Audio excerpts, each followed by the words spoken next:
마술적 사고라는 말이 있습니다. Magical thinking이라는 단어인데요. 정신의학계에서 자주 쓰는 용어로 알려져 있습니다. 특별히 미국에 이분은 기독교인이면서 또 정신과 의사이기도 합니다. 모건 스캇 페이라는 분이 우리 한국에도 번역된 책도 이렇게 쓴 적이 있는데요. 이 마술적 사고라는 용어에 대해서 잘 정의를 내리고 정리를 했습니다. 제가 인용을 하겠습니다. 자기의 생각이 어떤 사건이나 상황을 만들어낼 수 있다는 신념에 사로잡힌 경우를 뜻하는 말이 바로 마술적 사고입니다. 그런데 때로 우리는 이런 마술적 사고와 믿음을 혼돈할 때가 있습니다. 그래서 오늘 저희들이 기도 제목을 삼고 이제 저희들이 살펴볼 것도 사도신경입니다.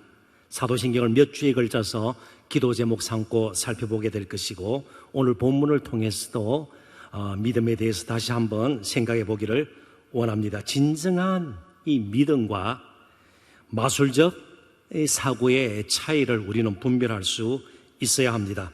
자, 그런 생각을 먼저 마음에 두고 9절의 말씀, 본문의 말씀을 다시 한번 읽어보도록 하십시다. 너희 안일한 여인들아, 일어나 내 목소리를 들을지어다. 너희 염려 없는 딸들아, 내 말에 귀를 기울일지어다. 아멘.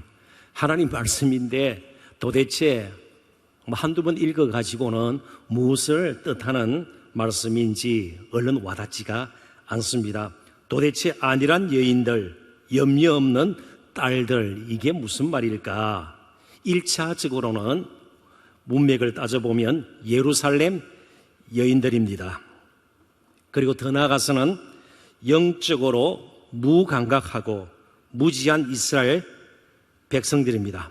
마술적 사고에 사로잡혀 우리에게는 아무런 염려도 없고 근심거리도 없고 잘 살고 있다. 앞으로 우리의 미래도 내가 너희 책임질 수 있다는 생각에 사로잡혀 사는 이스라엘 백성들을 안일한 여인들 혹은 염려 없는 딸들로 표현했습니다. 아모스 4장 1절에 보면 바산의 암소들아, 북쪽 이스라엘에서 활동했던 아모스 선지자를 통해서 그렇게 안일한 풍요로움을 느끼면서 아무 문제 없다고 생각하면서 살아가는 이스라엘 백성들을 바산이라는 아주 목초지로 유명한, 거기서 암소들이니까 얼마나 살이 쪘겠어요.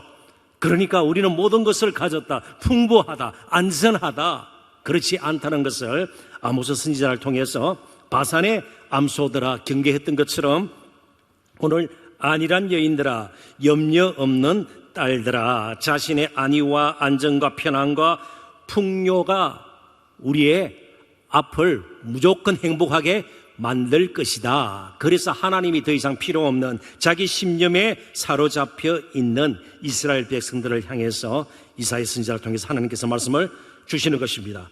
그러나 바로 10절부터는 그렇지 않다는 것이 계속 이어 설명이 되어지고 있습니다. 한번 말씀을 10절부터 보도록 하겠습니다. 먼저 10절 같이 한번 읽어보십시다.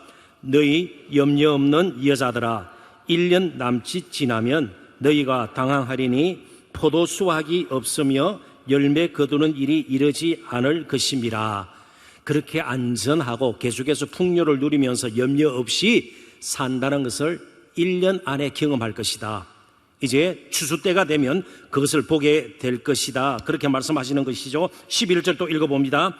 너희 안일한 여자들아 떨지어다. 너희 염려 없는 자들아 당황할지어다. 옷을 벗어 몸을 드러내고 배로 허리를 동일지어다. 이 말은 옷을 갈아입는다. 무엇으로요? 배로 허리를 동이기 위해서. 이 말은 배로 허리를 동인다는 것은 이스라엘 백성들이 죽은 자를 위해서 곡할 때의 옷맵시입니다. 그러니까 지금 아무런 염려, 근심 없이 안일하게 지내는 이 백성들아, 너희들 가운데 죽음을 보게 될 것이다. 그런 뜻입니다. 12절도 또 같이 한번 읽어봅니다. 그들은 좋은 밭으로 인하여 열매 많은 포도나무로 인하여 가슴을 치게 될 것이니라. 더 이상 열매가 맺혀지지 않는 겁니다. 지금까지는 잘 되었던 것이에요. 내 생각대로 모든 것이 이루어졌습니다. 지금부터는요, 계속 막히기 시작하는 겁니다. 맺혀야 될 포도나무에서 열매가 맺혀지지 않는 것입니다. 좋은 밭에서 풍성한 수확이 있어야 되는데 수확이 이전처럼 그렇게 풍성하지가 않는 것입니다. 자, 13절 다시 한번 또 읽어보도록 하십시다. 내 백성의 땅에 가시와 찔레가 나며 희락의 성읍 기뻐하는 모든 집에 나리니. 가시와 찔레는 애당초 목적을 두고 의도적으로 심은 것입니까? 아니에요. 생각지도 않았던 가시와 찔레가 나는 겁니다. 전혀 생각지도 못했던 어려움들이, 괴로움들이 뒤따르게 된다, 그런 것입니다. 우환과 낭패가 생기게 된다는 것입니다. 가시와 찔레는 생각지도 못했던 것이에요. 씨를 뿌린 것도 아니고요, 이식해서 심은 것도 아니라는 것입니다. 자, 더욱 놀라운 것은 14절의 말씀입니다. 14절 또 읽어봅니다. 대저 궁정이 폐한바되며 인구 맡은 성읍이 적막하며 오벨과 망대가 영월이 구렬이 되며 들나귀가 즐기는 곳과 양떼의 초장이 되려니와. 아멘. 사람들은 없어지고 짐승들만 남는데 특별히 예루살렘의 황폐함을 지금 말씀하고 있습니다. 오벨이 도대체 어디일까요? 오벨과 망대가, 망대는 파수꾼이 경계하는 곳이에요. 그러니까 굉장히 안전을 도모할 수 있는 성읍이었던 예루살렘이 들짐승들이 그냥 즐기는 곳, 초장이 되어버리는 삭막한 곳이 되고 만나는 것입니다. 오벨은 예루살렘 선정과 다윗상의 아주 아름다운 언덕입니다. 그래서 오벨 그러면 이스라엘 백성들에게는요, 가장 안전한 곳, 편안한 곳, 그 오벨이 황폐화 될 것이라는 것입니다. 이 점에서 우리가 풀이하면 이렇습니다. 이스라엘 백성들은 성전에서 하나님께 예배하고 나머지 우리의 삶은 내 생각대로, 내 계획대로 잘 살 수 있다고 생각되는데 그렇지 않다는 것입니다. 하나님은 이스라엘의 농사를 위해서 햇빛을 비춰주시고 비를 내리시는 뿐만이 아니고 때로는 가시와 찔레도 나게 하시며 이스라엘의 모든 백성들의 삶의 모든 영역에 개입하실 수 있는 하나님이시다, 그런 뜻이에요. 나의 먹고 사는 문제 하나님께 달려 있어요. 나의 장래의 문제 하나님께 달려 있어요. 나의 취업의 문제, 결혼의 문제, 직장의 문제, 학업의 문제, 그것은 멀리, 내가 모든 것을 다 하고 멀리 계신 하나님은 예배만 받으시고 그냥 기도만 가끔씩 들으시고 응답해 주시는 그런 분이 아니시라 이스라엘의 역사 가운데 날마다 개입하시는 하나님이시다, 그런 뜻이에요. 그래서 오늘 본문의 말씀은요, 하나님을 의지하지 않고 하나님의 통치를 거부하고 나의 힘대로, 나의 계획대로, 나의 생각대로 내가 모든 것을 쥐고 내 인생을 주장할 수 있다고 생각하는 사람들에 대한 경고의 말씀입니다.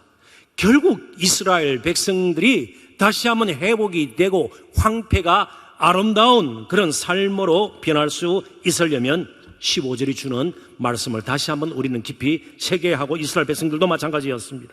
15절 다 같이 읽어봅니다.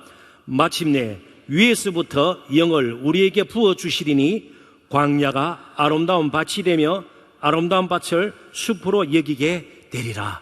아멘. 결국 하나님께서 그렇게 하세요. 한편 우리의 삶, 참으로 막연한 나의 미래, 겪고 있는 문제들의 진정한 해결자는 하나님이세요.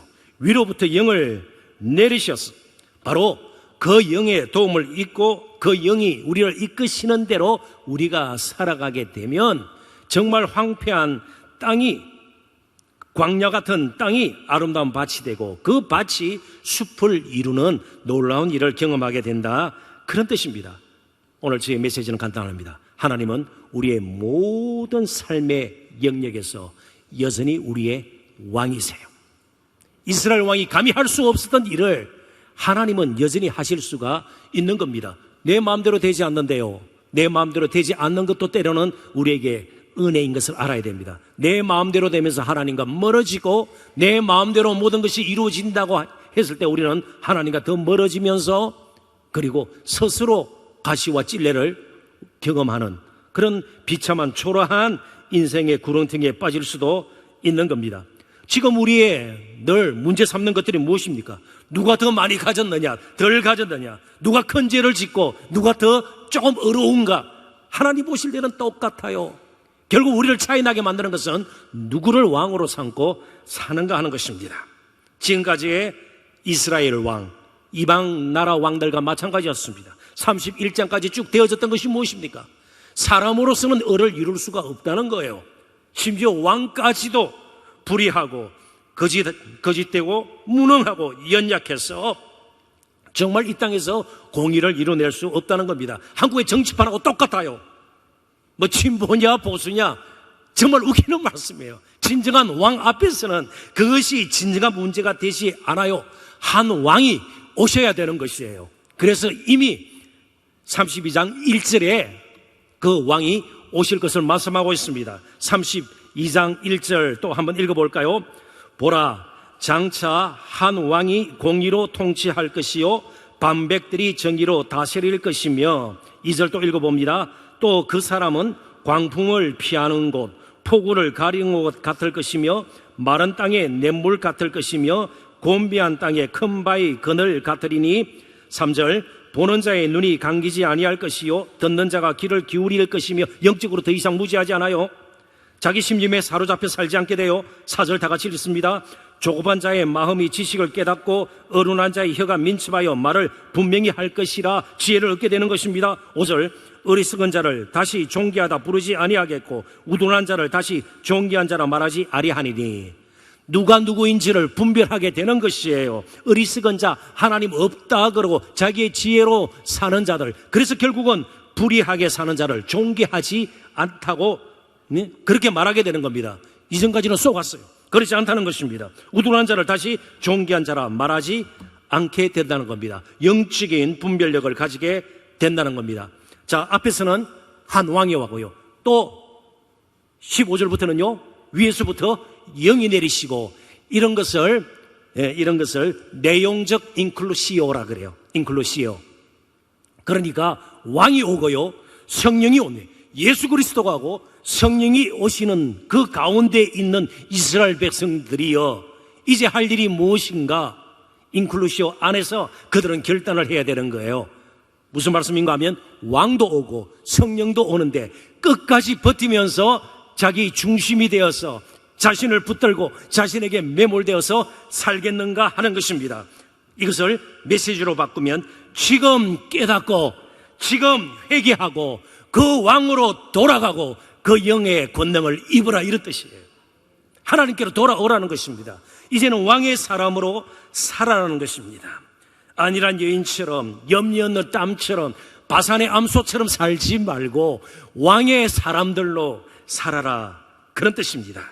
예수 그리스도 없는 이 세상의 척박함, 천박함, 황폐함, 거짓됨, 불의함 무엇으로도 고칠 수가 없다는 것이에요.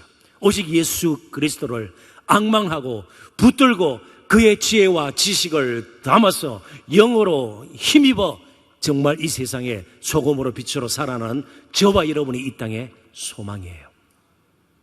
오늘 우리의 모임이 소망이에요. 우리의 모임이 답이 되어야 합니다. 왕의 사람들로 이제는 살고자 우리 자신이 다시 한번 예수 그리스도께로 돌아가야 합니다. 너무 자기를 붙들고 그렇게 예를 써서는 안 돼요.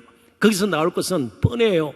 지금 괜찮다 하더라도 얼마 가지 못해서 가시와 찔레에 쓰라는 경험을 우리는 다 할 수밖에 없는 겁니다. 말씀을 맺으면서 팀 켈러 목사님의 말을 제가 다시 인용하지 않을 수가 없습니다. 그리스도에 뭔가를 더하면 나의 생각을 계속 섞고 그리고 나의 의를 덧붙이게 되면 그리스도를 빼는 결과가 될 수밖에 없다. 나의 것이 자꾸 왔으면 그리스도를 사실은 의지하지 않게 된다는 겁니다. 그분은 우리의 모든 가치이거나 혹은 무익하거나 내 생활하고는 관계없는 무익하거나 둘 중에 하나다. 예수 그리스도가 나의 삶의 모든 가치인지, 그러지 않으면 가끔씩 예수 그리스도를 덜먹이고 주여 주여 그러면서도 그분은 나의 삶에서는 실제로 무익한 존재인지 우리가 다시 한번 이 시간 깊이 자신을 들여다보고 이제는 바로 그 왕 예수 그리스도의 사람들로 한번 살아내는 저와 여러분 되시기를 주님의 이름으로 축원합니다.